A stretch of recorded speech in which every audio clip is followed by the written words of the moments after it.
Most students study alone. Library, headphones, laptops, silence. They think that's discipline. Wrong. Harvard students don't study alone. Not the top ones. Not the ones getting into McKinsey, Google, med school. They use a system that makes learning faster, deeper, almost unfair. And once you see it, you'll realize you've been wasting years. I'm about to show you exactly what they're doing differently. And by the end of this, you'll never study alone again. Chapter 1. The Illusion of Independence. Most people think studying alone builds focus. Wrong. It builds blind spots. You sit there reading notes, highlighting like an idiot, feeling productive. But here's what's actually happening. You're recognizing information, not learning it. Psychologists call this the illusion of competence. You see it? It looks familiar. So your brain says, yeah, we know this. No, you don't. You just saw it before. Robert Bjork's research proves this. Passive review feels easy. And that's exactly why it doesn't work. Harvard students know this, so they don't trust their own brain.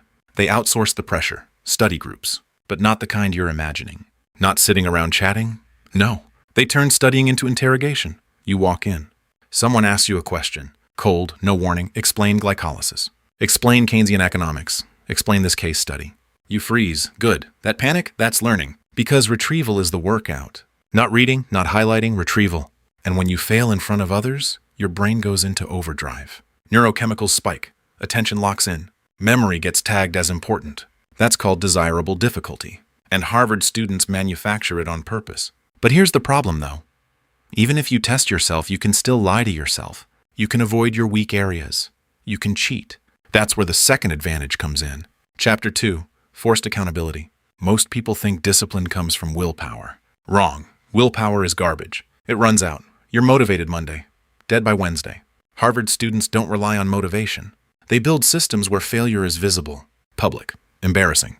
Study groups create pressure. You don't show up prepared? Everyone knows. You give a weak explanation? Everyone sees. There's no hiding. This taps into something powerful. Social accountability. A study from the American Society of Training and Development found that you're 65% more likely to complete a goal if you commit to someone else. That number jumps to 95% with regular check-ins. 95%, that's not a small improvement. That's domination, but it goes deeper. When you explain something to someone else, your brain reorganizes the information. This is called the protégé effect. Research shows you learn material better when you expect to teach it, not when you study it. Teach it. Harvard students weaponize this. They rotate roles. Today you teach. Tomorrow you get grilled. No one escapes. And here's the other thing. You can't fake understanding when you're speaking.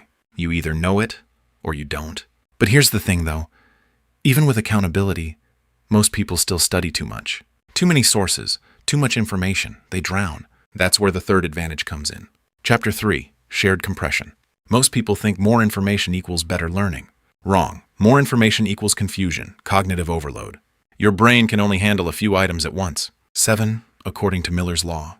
You're trying to juggle 50. Of course you forget everything. Harvard students don't consume more. They compress, together. One person reads a dense paper. Another summarizes it. Another turns it into a diagram. Another explains it out loud.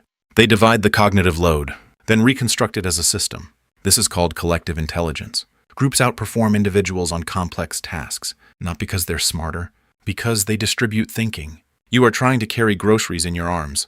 They're using multiple people. And here's the key. They don't just share notes. They challenge them. Why does this matter? Explain it simpler. What's the core idea? This forces compression, turning 20 pages into 3 ideas, turning complexity into clarity. That's how experts think. Chunking. Like surgeons seeing patterns instead of symptoms. Like programmers seeing systems instead of code. But here's the problem, though. Even if you compress information, you can still forget it. Fast. Brutally fast. That's where the fourth advantage comes in. Chapter 4. Memory reinforcement loops. Your brain is a leaky bucket. Hermann Ebbinghaus proved this in 1885. You forget most of what you learn within days, unless you reinforce it. Most people don't. They cram, then forget, repeat. Harvard students build reinforcement into their groups. Every session starts with review.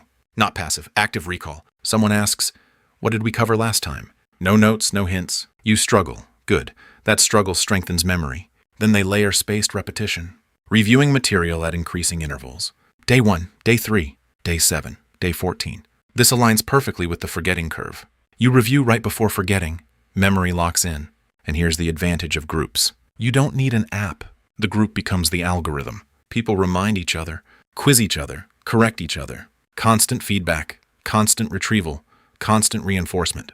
But here's the thing, though. Even if you remember everything, you can still learn slowly. And in competitive environments, slow is losing. That's where the final advantage comes in. Chapter 5. Cognitive Acceleration Through Friction. Most people avoid difficulty. They want smooth studying. Easy sessions, comfort, wrong? Comfort is the enemy of learning. Harvard students create friction, debates, disagreements, contradictions. One person argues for, another argues against, even if they don't believe it. This forces deeper processing. Psychologists call this elaborative interrogation, asking why repeatedly. Why does this work? Why does this fail? Why does this matter? Each why strengthens connections, makes memory stick. And here's something most people miss. Emotion amplifies learning. When you argue, defend, get challenged, your brain tags that moment as important. Emotion equals retention. That's why you remember arguments from years ago, but not what you read yesterday. Harvard students turn studying into controlled conflict. Not chaos, structured friction. And that's what makes it powerful. Now let's recap. Because if you miss this, you're still studying like an amateur. Most people study alone. They trust their brain. They read passively. They forget everything. Harvard students do the opposite. They use interrogation instead of reading, accountability instead of motivation, compression instead of overload, reinforcement instead of cramming, friction instead of comfort. And that combination, it's almost unfair. But here's the problem, though. You can copy all of this. Find a group, ask questions, teach each other, and still fail. Why? Because most groups are useless. They talk too much. They lack structure. They avoid discomfort. They become social hangouts, not learning systems. So the real question is, how do you build a study group that actually works? A system that forces learning instead of faking it? That's exactly what I break down in the next video. Step by step, roles, rules, frameworks. So you don't waste time with mediocre groups, watch it next. Because once you get this right, you won't just study faster, you'll think faster. And that's where everything changes.